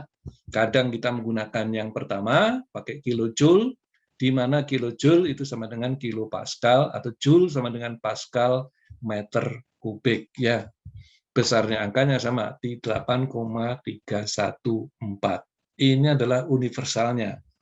Jadi kalau ada yang mau membuat misalnya nitrogen, ya harus dibagi dengan berat molekul daripada nitrogen yang di satuannya adalah sama dengan gram per mol, ya, gram per mol. Nah, oke. Nah, ini contohnya. Jadi kalau kita mempunyai gas, kita adalah gas dari udara, ya, ini umum udara. Artinya apa kalau kita bicara udara? Itu artinya kandungannya adalah 79% nitrogen dan 21% adalah oksigen. Ada kecil-kecil 0,0 dari helium dan seterusnya, itu kita bisa abaikan, ya. Nah, jadi masanya adalah 2,8. Ini mendekati nitrogen, ya, mendekati nitrogen karena mayoritas tadi nitrogen. Jadi gram per mol ini adalah berat molekulnya. Jadi kita atau kilogram per mol, ya, maka kita bisa tentukan R, ya, konstanta udara itu adalah 0,287 kilojoule per kilogram. Nah, nggak usah diingat, tapi ini nanti akan sering kita keluarkan nih. Angka ini akan sering adik-adik gunakan, ya. Angka 0,87 ini akan adik-adik sering gunakan nanti. Nah, ini sekali lagi ini saya kurung yang besar, ya, supaya kelihatan. Ini angka ini udara, nanti banyak soal yang menggunakan udara. Kita akan gunakan konstanta gasnya adalah 0,287 kilojoule per kilogram atau kilojoule atau kilopascal per kilopascal meter kubik, ya. Kilojoule itu kilopascal meter kubik. Nah, ini adalah untuk udara, ya. Ini banyak kita gunakan nanti. Lalu kalau kita mempunyai gas spesifik, misalnya hidrogen, masanya adalah berat molekulnya 2,016 gram per mol, maka kita bisa menghitung, ya, besarnya konstanta gas hidrogen adalah 4,1, ya. Oke, ini contoh saja. Jadi untuk menjadi aware bagi adik-adik sekalian, sekarang adik-adik sudah bisa mengenal bahwa 8,314 itu sebenarnya adalah konstanta gas universal, ya, bukan gas tertentu, bukan jenis gas. Itu umum, ya, berlaku untuk semua gas, ya. Sebagai referensi. Nah, oleh karena itu dalam persamaan kalau tadi adalah gas ideal, di mana gas ideal adalah dirumuskan sebagai PV sama dengan RT, ya, maka V kecil itu, V spesifik itu adalah sebenarnya V besar dibagi massa, ya, karena ini spesifik. Jadi V besar itu adalah ekstrinsik, massa juga ekstrinsik, ya. Jadi ekstrinsik bagi ekstrinsik jadilah intrinsik, V spesifik, ya, ini. Atau kalau kita atur kembali maka menjadi PV besar sama dengan MRT. Ini yang sering kita dapatkan ya pelajaran di fisika dasar. Nah, MR sendiri ini ya, MR sendiri itu adalah sama dengan dirumuskan sama dengan ini ya. Jadi M per M besar itu sama dengan jumlah molekul ya. Jumlah molekul, jadi MR sendiri sama dengan RU ya. Jadi RU menjadi umum di sini ya. Jadi PV besar sama dengan N RUT. Berarti N-nya itu apa? Jumlah molekul, jumlah mol apapun ya. Mol berarti umum ya. Jumlah mol substansi gas apa saja itu jumlah molnya ditentukan di sini N ya. Karena masanya massa gas itu, berat molekulnya berat molekul gas itu juga. Jadi di sini berlaku umum. Nah, tolong dicatat yang paling penting di sini bahwa gas ideal ini, berlakunya gas ideal ini dengan dua asumsi ya, dua asumsi. Asumsi yang pertama adalah jadi gas ideal atau rumus PV sama dengan RT itu hanya berlaku kalau satu, di sana adalah tidak ada atau ada gaya intermolekuler itu kecil sekali. Jadi asumsinya sebenarnya tidak ada gaya antar molekul ya. Jadi karena ini gas berarti jarak antar molekul yang satu dengan molekul itu jaraknya lumayan agak jauh. Dan asumsinya adalah PV sama dengan RT itu adalah kalau tidak dihitung ya, gaya antar molekul. Padahal kemarin yang sudah ada dipelajari misalnya ikatan antar atom itu atau ikatan antar molekul itu akan melibatkan di sana ada gaya atau energi Coulomb ya, energi Coulomb. Jadi diabaikan itu. Yang pertama, yang kedua diasumsikan bahwa PV sama dengan RT itu dengan asumsi bahwa molekulnya itu sangat kecil sekali sehingga tidak dianggap tidak menempati ruang. Padahal sekecil apapun partikel atau molekul gas tadi itu masih menempati ruang. Artinya kalau menempati ruang apa? Kalau menempati ruang berarti volumenya pasti akan berubah menjadi lebih kecil kalau dikurangi volume dari partikel ya. Jadi V di sini perlu dikoreksi ya. Jadi V di sini perlu dikoreksi. Oleh karena itu maka ini ya yang tadi ya, ini besarannya R ya untuk setiap gas yang berbeda. Jadi perlu dikoreksi. Jadi ini perlu dikoreksi. Nah, nanti akan kita kenal koreksinya itulah ada 3 yang melakukan koreksi, tapi yang paling banyak nanti akan kita temukan itu adalah kalau di sana berlaku van der Waals ya, ikatan van der Waals. Karena ikatan molekul gas itu sebenarnya ada ikatannya, tapi ikatannya ikatan van der Waals. Oleh karena itu nanti dalam formulasi van der Waals itu ada koreksi dari PV sama dengan RT. Nah, nanti kita masuk ke sana. Nah, sebelum ke sana, ya, ada persyaratan di sini gas ideal itu tadi berlakunya adalah dengan asumsi 2 asumsi, tapi juga bahwa gas ideal itu juga ada syaratnya kalau tadi kita belajar DOM. Tadi ya belajar apa namanya ini. Ya ini saya gambar lagi ya di sini ya. Maaf. Supaya adik-adik bisa lihat. Nah, ini adalah katakanlah ini PV atau TV sama aja ya nanti kalau ini. Nah, seperti ini. Kemudian nah ini domnya. Nah, begitu. Gas berarti di mana gasnya? Gasnya adalah di sebelah kanannya. Jadi ini adalah daerah gas nih. Jadi ya pokoknya di sebelah sini ya. Nah daerah sini itu adalah daerah ya, daerah gas. Maaf, nggak bisa saya kasih anu ya. Nah dia, nah ini adalah daerah gas ya, superheated tadi, superheated. Nah di sini ada batasan. Ada udah tahu di titik di sini Ya, di daerah titik ini adalah titik kritis. Ya, di sini ada titik kritis. Maaf. Aduh, ini mengganggu sekali. Nggak bisa gambar, oke. Nah, ini titik kritis. Ya. Jadi ada tempatnya berlakunya gas ideal itu. Yang pertama adalah ini, kalau ini P, ya berarti kalau ini PV, maka ini adalah PCR. Ya, PCR itu artinya tekanan kritis. Jadi di titik ini ada dua, tekanan kritis dan ada tiga sebenarnya, tekanan kritis, volume spesifik kritis, dan temperatur kritis, ya, temperatur kritis. Nah, gas ideal berlaku hanya untuk jika P-nya itu jauh lebih kecil dari tekanan kritis. Jadi kalau kita lihat kembali ke gambar ini, ada di sekalian supaya ada tahu mana ya. Nah, gambar ini. Nah, di sini ada critical point. Ya, bisa temperatur, bisa tekanan kritis, bisa volume spesifik kritis. Nah, gas ideal itu berlaku kalau tekanannya jauh lebih kecil dari tekanan kritis.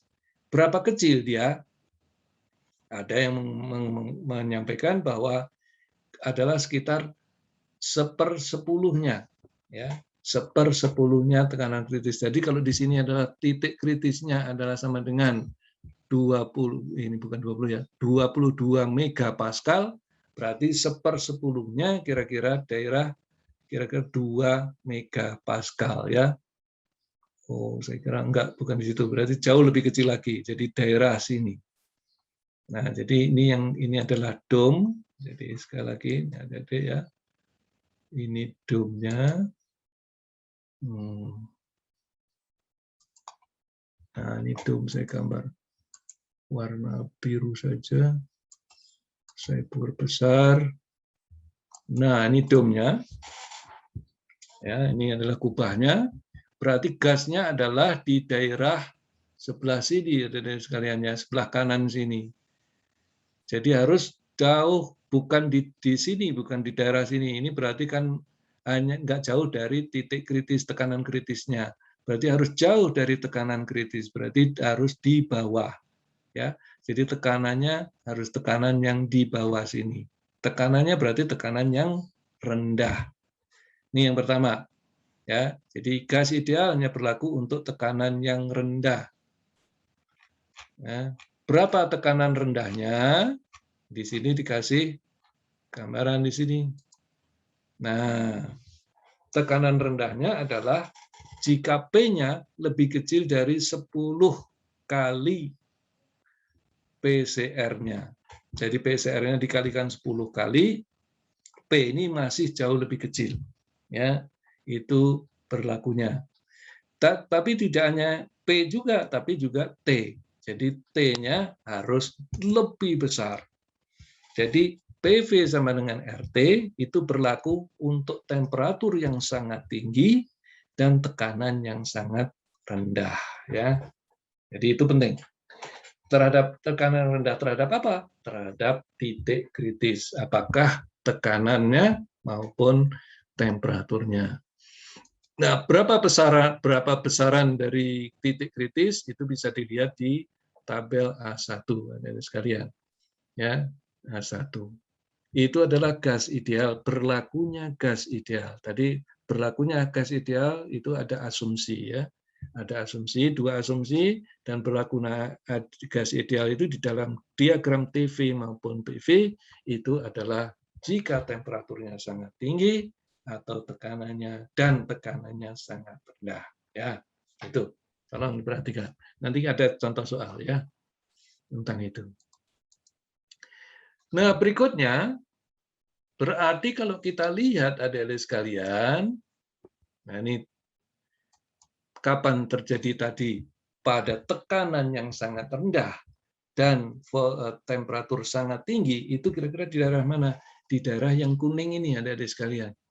Jadi adik-adik bisa lihat daerahnya adalah daerah yang diarsir ini. Nah, Ya, ini adalah daerah dari berlakunya gas ideal yang warna biru ini. Ya, jadi warna biru itu adalah daerah di mana terjadinya, misalnya buat transparan supaya kelihatan. Nah, gitu ya. Daerah biru inilah gas ideal.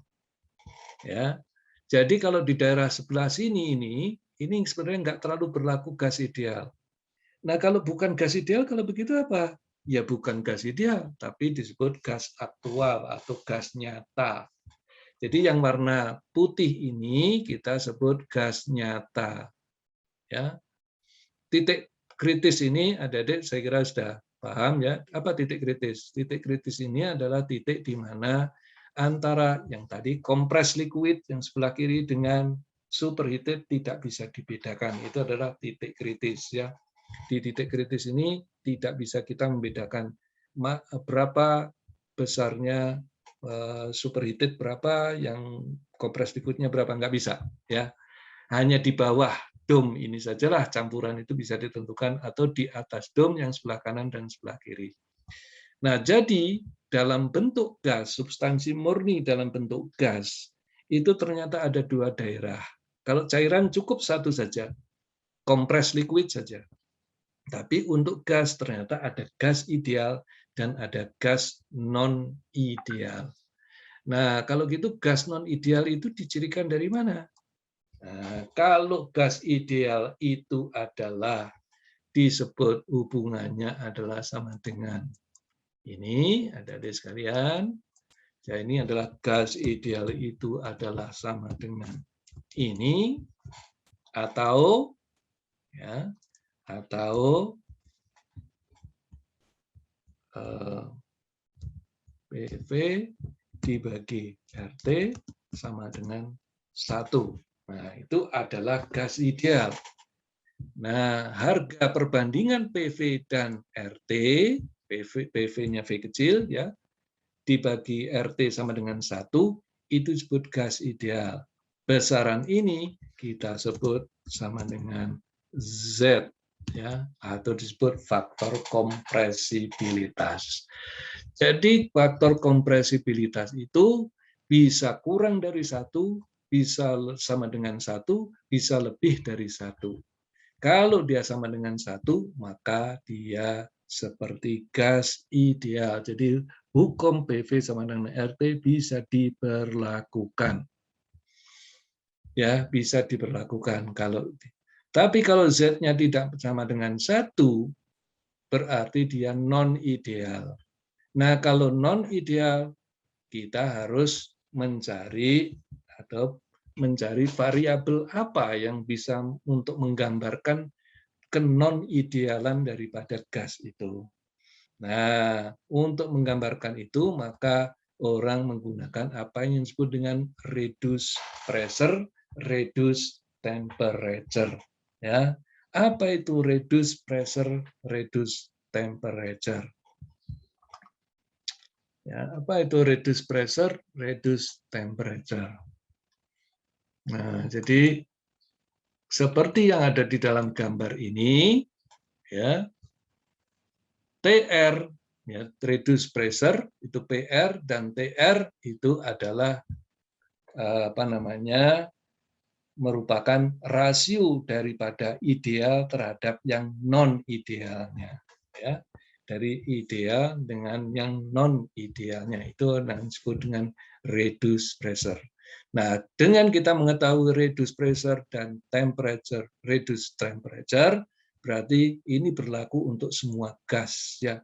Apapun itu akan sama, ya, berlaku untuk reduce pressure tertentu. Nah, kembali kepada persoalan bahwa tadi gas ideal itu diasumsikan bahwa menempati ruangan, ya, dan ada gaya intermolekuler. Inilah yang kemudian dirumuskan oleh saudara van der Waals, yang merupakan turut campurnya ikatan van der Waals di dalam pergerakan gas ideal itu. Nah, oleh karena itu, kalau gas ideal adalah sama dengan PV sama dengan RT, maka di sini perlu ada koreksi ya. P-nya dikoreksi ditambah A per V kuadrat, V-nya karena ada ditempati oleh molekul, maka V-nya harus dikurangi karena sebagian ditempati oleh molekul gas. Jadi V kecilnya adalah sama dengan V min B. Jadi A dan B merupakan koefisien van der Waals yang merupakan karakteristik dari gas yang tidak tergantung terhadap temperatur. Ya, jadi ini sebuah konstanta untuk mengoreksi dari keidealan tadi karena adanya asumsi bahwa sebenarnya ada ikatan van der Waals di sana atau ikatan Coulomb di sana yang menyebabkan berubahnya tekanan, ya. Perubahan tekanan, kemudian juga ditempatinya ruangan itu oleh molekul gas, ya. Nah, berapa besarnya A konstanta koefisien daripada van der Waals, A dan B itu bisa dirumuskan di sini, ya. Di sini sangat bagus sekali, persamaannya tidak tergantung pada temperatur, tapi temperatur kritis, di mana setiap gas atau setiap substansi pasti memiliki temperatur kritis, ya, seperti yang tertulis di sini, ya. Jadi ini ada konstanta gasnya, sebenarnya juga mempunyai temperatur kritis, ya. Udara itu ada temperatur kritisnya, amonia ada temperatur kritisnya. Demikian juga ada pressure kritisnya.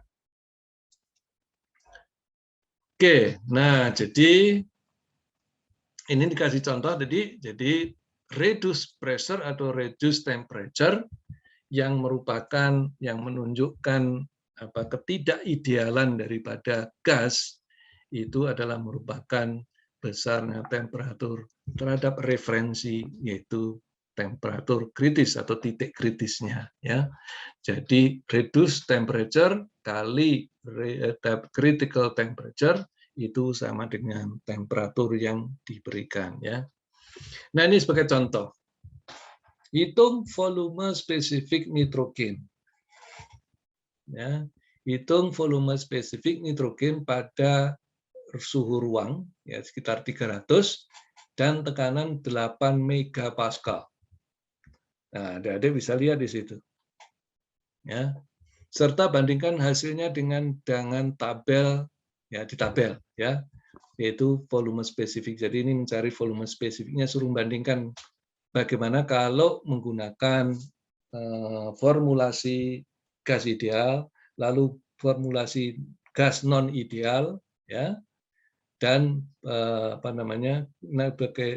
non ideal. Suruh bandingkan, apa bedanya? Ya.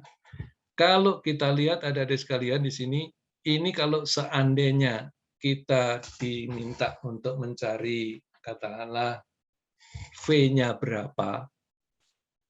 Nah, kondisi nitrogen 308. Berarti kira-kira ini kalau dikasih dom tadi kubah, ini di sebelah kiri kubah, tengah kubah, atau di sebelah kanan. Nah, tentu adik-adik sudah tahu ya. Karena nitrogen itu gas, pasti sebelah kanan, Pak. Itu adalah superheated. Dan tanda dari superheated bisa dilihat di sini ya. Jadi temperaturnya itu 300. 300 itu bukan rendah ya, sangat tinggi itu untuk gas ya.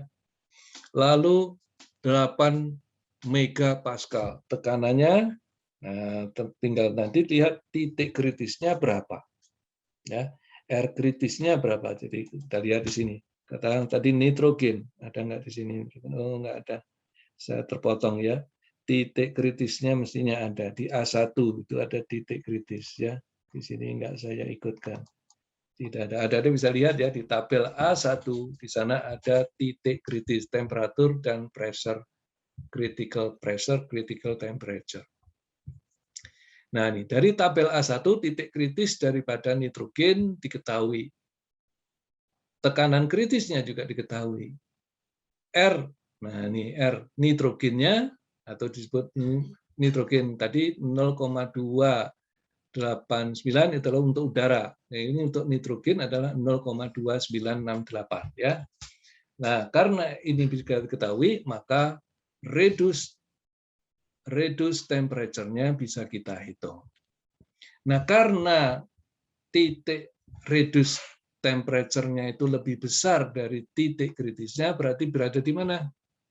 Atau PR-nya lebih kecil dari 10, maka gas nitrogen ini bisa didekati dari gas ideal tadi ya. Jadi, jadi T-nya adalah lebih besar dari 2 TR, T critical, dan lebih kecil P-nya lebih kecil dari P critical. Jadi P-nya bukan P yang nyata, P-nya adalah P reduce. Ya, harus P reduce-nya yang harus kita bandingkan. Jadi dengan demikian kita bisa menentukan bahwa ID bisa kita dekati dengan gas ideal. Nah, kalau gas ideal kita tahu PV sama dengan RT. Jadi V-nya adalah sama dengan sekian. Ya, volume spesifiknya bisa kita hitung. Itu adalah jika kita menggunakan pendekatan gas ideal. Kok bisa kita gunakan gas ideal? Karena tadi, ya. Jadi kita dapatkan TR-nya lebih besar dari 2 kali TCR, PR-nya kurang dari 10 PCR ya. Ini 8 megapascal ya. 8 megapascal itu bukan. PCR-nya 3,39. Jadi kalau saya kasihkan kali 10 ya. Kali 10 berarti 33 megapascal ya. 33 megapascal itu jauh lebih besar daripada PR-nya. PR-nya sendiri adalah sama dengan ini ya. PR-nya mana PR? Ini TR. PR-nya harus dihitung mestinya ini ya. PR-nya adalah P ini 8 dibagi PCR-nya. PCR-nya 3,9. Jadi kalau kita hitung memang lebih kecil daripada 10 PCR. Demikian juga TR-nya itu adalah 2,38, sedangkan TCR-nya 126. Ya, 126 Kelvin.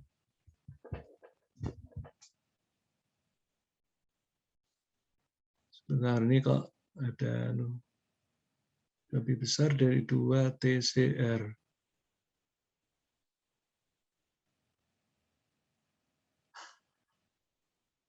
Ada yang salah. TR-nya lebih besar dari 2 TR. TR-nya, oh ini, maaf, ini bukan ya. Ya, ini jadi 2 kalinya. Ya, 2 kalinya. Kalau saya kalikan dengan TR, ya, jadi ini TR 2,8 ya nih. Ini kan adik-adik tinggal mindah aja ya. Jadi ini. Nah, jadi T sama TR sama dengan T per TR. T sama dengan 2,38. Jadi T-nya tinggal naik saja ya. Jadi 2 lebih dari 2 TCR. Oke. Baik. Nah, itu adalah contoh yang kedua. Lalu ini contoh berikutnya adalah kalau kita memiliki gas ideal, temperaturnya 25 derajat Celcius, mengalami proses berikut. Jadi ini mesti saya jalankan ya supaya enak. Nah, itu ya. Mengalami proses volumenya tetap, tekanannya 2 kali, lalu proses 2 ketiga tekanan tetap, volume 1/3 kali. Jadi tinggal kita gambarkan di sini. Ini adalah pada PV misalnya. Ini solusinya. Sekali lagi, ini langsung ya. Seharusnya kalau adik-adik berurutan sistematis, ini adalah misalnya adalah sistemnya sistem tertutup. Ya. Kemudian kalau dilihat di sini adalah tekanannya menjadi volumenya tetap. Ini tekanannya berubah, berarti volumenya berubah, berarti di sini ada piston. Berarti di sini adalah moving boundary ya, bukan rigid. tapi moving boundary. Nah, di sini mengalami dua proses. Proses yang pertama, volumenya tetap, tapi tekanannya menjadi 2 kali. Yang kedua, tekanannya tetap, volumenya yang menyusut, ya, menyusut. Nah, dalam diagram PV ini, nah sekarang kita lihat karena di sini adalah kita bicara gas ideal, berarti kita bicara di sebelah kanan dom, ya, di sebelah kanan dom. Nah, gambarnya ini mestinya cukup satu saja sebenarnya nih gambar ini. Jadi seharusnya gambarnya adalah seharusnya gambarnya adalah begini. Nah, gitu ya. Nah, jadi yang sebelah kanan ini saja sebenarnya ya. Nah, jadi sebenarnya ini sebelah kanan ini, sebelah kanan, karena kita bicara tentang gas ideal. Nah, jadi sebelah kanan ini seharusnya kita bicaranya. Tapi di dalam PV, diagram PV, digambarkan ada 3 ini ya, ada 3 ini. Jadi memang seharusnya di sini ada equi, ya kalau di sini PV berarti equi temperature. Jadi garis-garis merah ini adalah equi temperature, ya. Oke, sekarang kalau kita gambarkan ada proses 1 ke 2, volumenya konstan, berarti V-nya konstan, berarti tapi P-nya naik, berarti prosesnya naik dari bawah ke atas, ya, gambarnya seperti ini. Jadi ini juga tidak terlalu tepat, ini seharusnya memang di sebelah kanan, ya. Sebentar. Jadi seharusnya begini. Ini adik-adik. Jadi kita bicara gas, berarti ini naik ke atas, 1, 2, lalu proses 2 ke 3, volume P-nya konstan, berarti kemudian volume menyusut, berarti sebelah kiri ke kiri. Nah, 2, 3. Jadi gambarnya seharusnya begitu. Ya, jadi di sebelah kanan kubah, bukan di dalam kubah. Kalau menggambar dalam kubah salah, ya. Konsepnya udah salah. Ya, jadi gambarnya harus betul, adik-adik sekalian. Nah, berapa temperatur setelah proses? Jadi yang ingin ditentukan adalah temperatur. Jadi di sini, nah ini gambar ini, garis warna kuning yang paling bawah itu yang seharusnya kita cari, ya.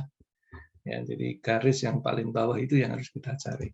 Nah, gimana cara mencarinya?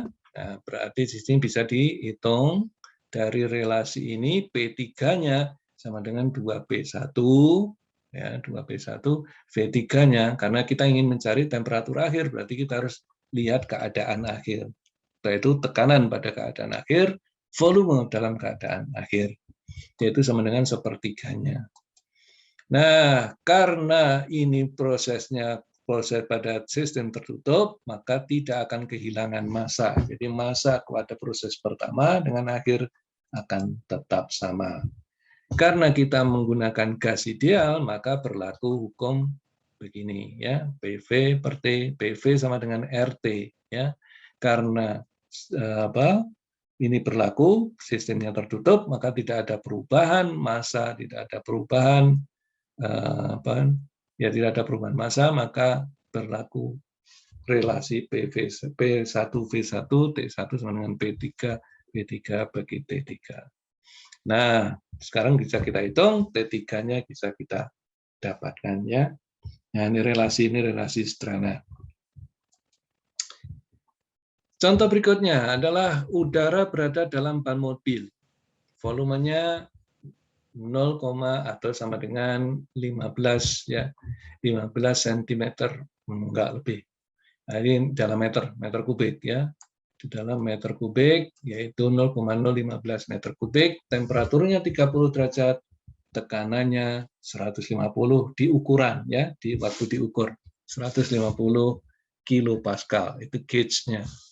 Tentukan jumlah udara yang harus ditambahkan untuk menjadikan pressure-nya naik 50 kilopascal, ya, dari 150 ke 200.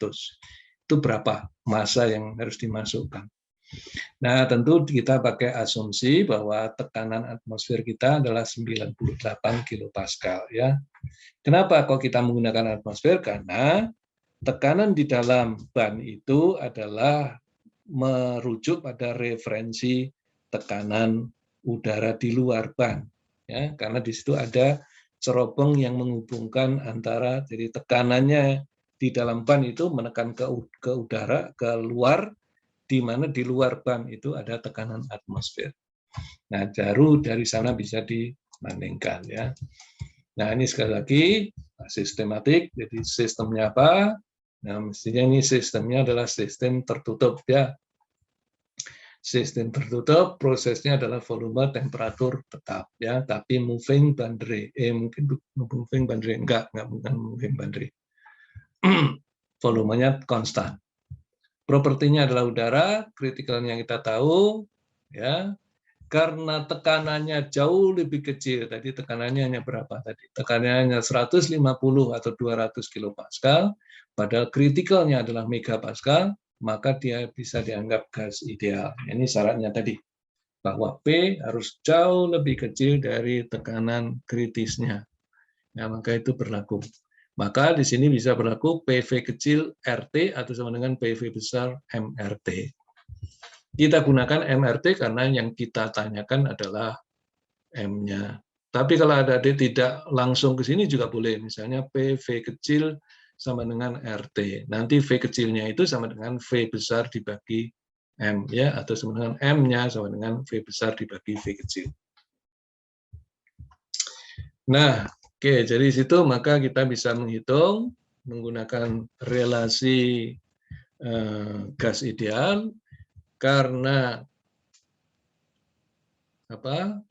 Volumenya konstan, temperaturnya konstan, ya. Ya, maka yang berubah adalah tinggal tekanan dan masanya, ya, tekanan dan masanya. Nah, sudah tinggal menghitung saja. Misalnya, jadi M1-nya tadi diketahui, sehingga kita bisa menghitung M2-nya, ya. M2-nya. Jadi M1 bisa kita hitung, M2-nya maka kita bisa hitung, ya. Oke.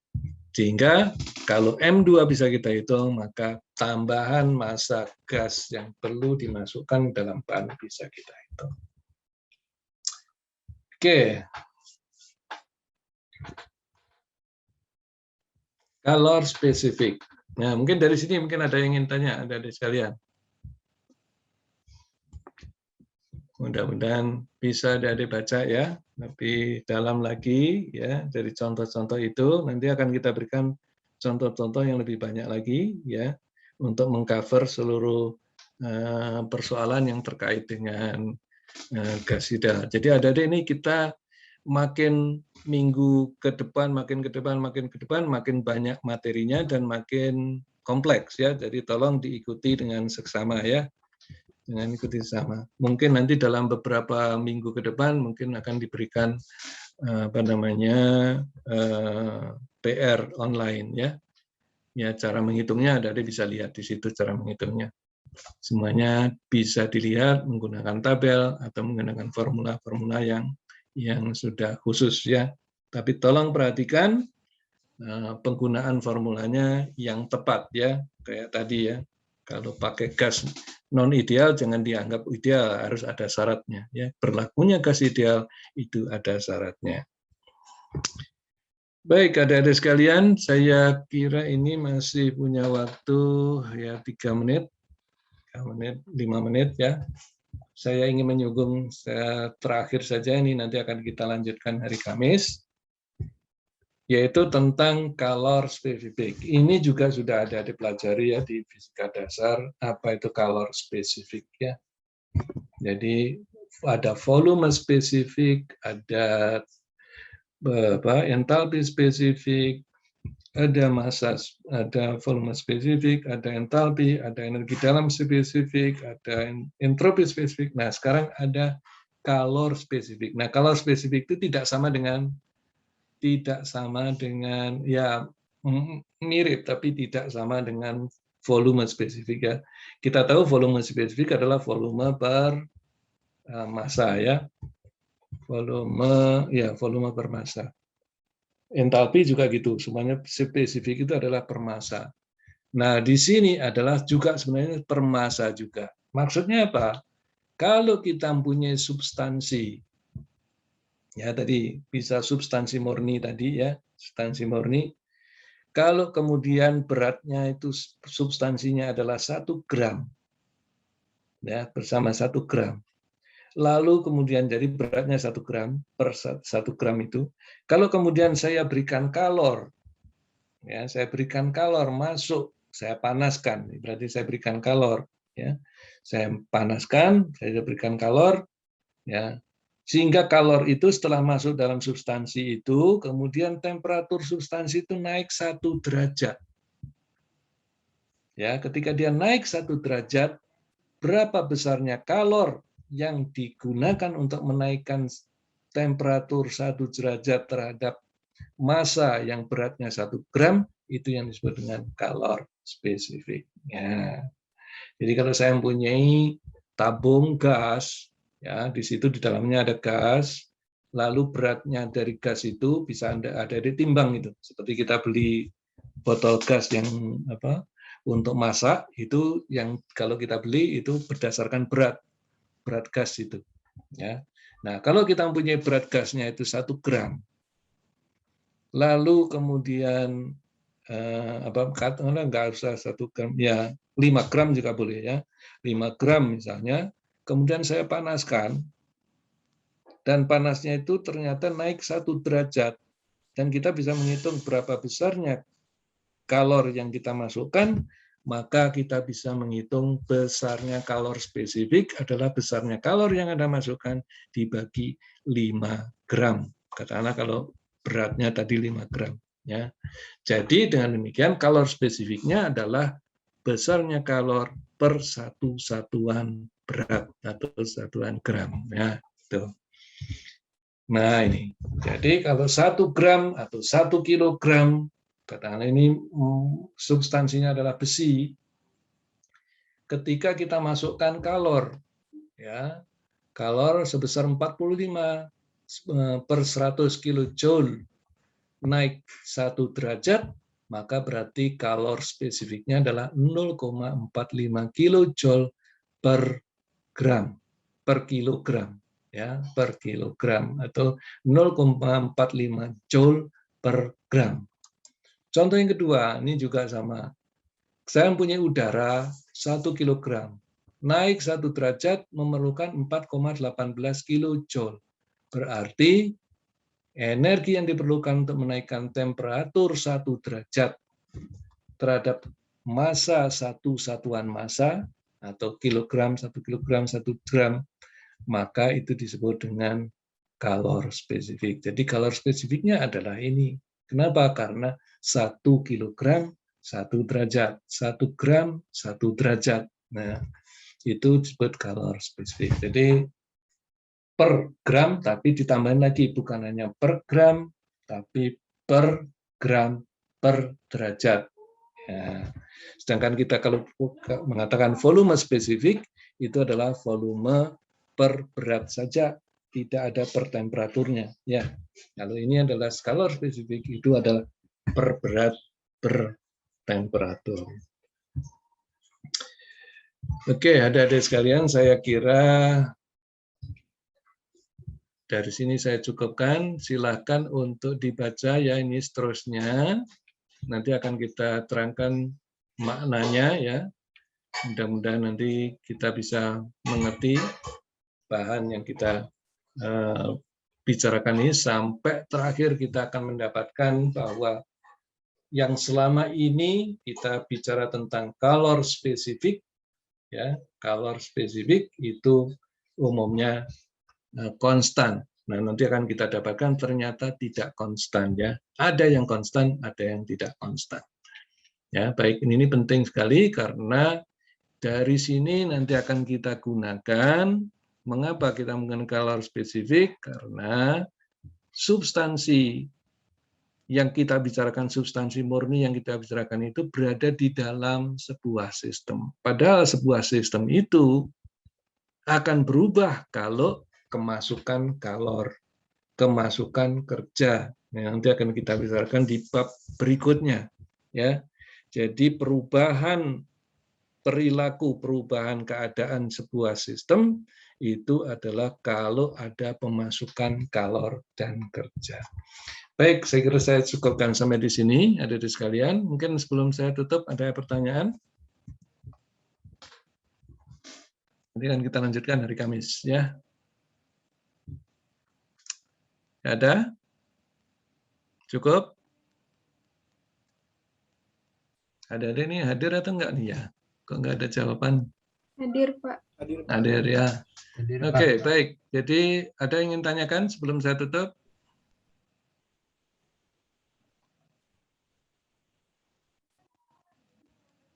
Mas Ramiza, mau tanya? Sebenarnya bukan nanya materi ya Pak, nanya ini aja Pak, kalau yang konsep tes itu kita harus ngerjain juga atau enggak sih Pak? Kalau yang dari kelas 1. Konsep Gimana? tes. Kan biasanya kan tiap minggu kan kayak ada konsep tes gitu dari Pak Nugraha. Itu kami yang dari kelas 1 harus ngerjain juga atau gimana Pak? Konsep itu sebenarnya tadi ya, yang saya tayangkan di awal kelas nih. Tadi Anda datang nggak di awal kelas? Datang Saya berikan kalau kuis. Kuis itu datang. adalah kuis konsep ya. Itu sebenarnya konsep itu. Konsep-konsep yang saya kuiskan itu konsep, tidak ada hitung-hitungannya. Berarti Ya, kalau yang di kuliah nggak usah ya Pak? nggak usah. Ya, memang ada di kuliah apa? Ada yang di kuliah 2021 kayak ada esai gitu Pak kemarin. Konsep buat bab ini juga. Oh, boleh. Kalau Oh, Anda boleh ingin juga. mengerjakan, saya kira boleh. Nilai plus lah ya kalau ada. Ya, jadi yang jelas nanti memang ada PR. Nah, konsep tes itu ya untuk memperlancar Anda memahami yang lebih tepat gitu tentang konsepnya ya, karena konsep harus benar ya. Ya, kalau Anda mengerjakan silakan. Saya kira itu nilai bonus nanti yang akan kita berikan pada Anda semua yang mengerjakan. Dikumpulkan juga. Iya Pak, dikumpul Pak. Oke, ya. Jadi kalau gitu ya sama. Jadi kelas 1 dengan kelas 2 lakukan hal yang sama ya. Soalnya ada di TF21 ya. Iya Pak. Oke. Enggak, silakan. Jadi itu nilai plus nanti yang akan kami berikan pada Anda-Anda yang mengerjakan. Yang jelas, yang harus mengikuti aturan adalah ada PR, ada kuis, ya. Mungkin itu juga termasuk di dalamnya. Kemudian ada ujiannya, nanti ada UTS dan UAS kita masukkan dalam ujian 1, 2, 3, 4, 5 ya. Oke, jadi silakan ya untuk semua yang hadir di sini maupun yang tidak hadir, tolong di tes konsep tesnya juga dikerjakan ya, dikumpulkan. Nanti kita berikan itu nilai bonus buat Anda. Begitu? Ada lagi? Ya, yang penting saya mementingkan bagi Anda adalah paham ya, memahami konsep yang benar ya dari termodinamika ini. Baik adik-adik sekalian, kalau tidak ada saya kira saya cukupkan sampai di sini. Sampai jumpa hari Kamis jam 3 ya. Kita lanjutkan perbincangan kita tentang spesifik kalor spesifik, dan setelah itu kita akan masuk ke dalam hukum pertama termodinamika. Nah, kalau sudah itu mulai persoalannya menjadi komplit ya, kita bisa membahas sistem termodinamika ya, mulai dari yang sederhana sampai yang kompleks. Baik, terima kasih. Sampai jumpa hari Kamis. Semoga tolong dijaga kesehatannya ya, sehat walafiat ya. Jangan istirahat yang cukup, tapi kerja yang baik. Terima kasih. Assalamualaikum warahmatullahi wabarakatuh. Selamat sore.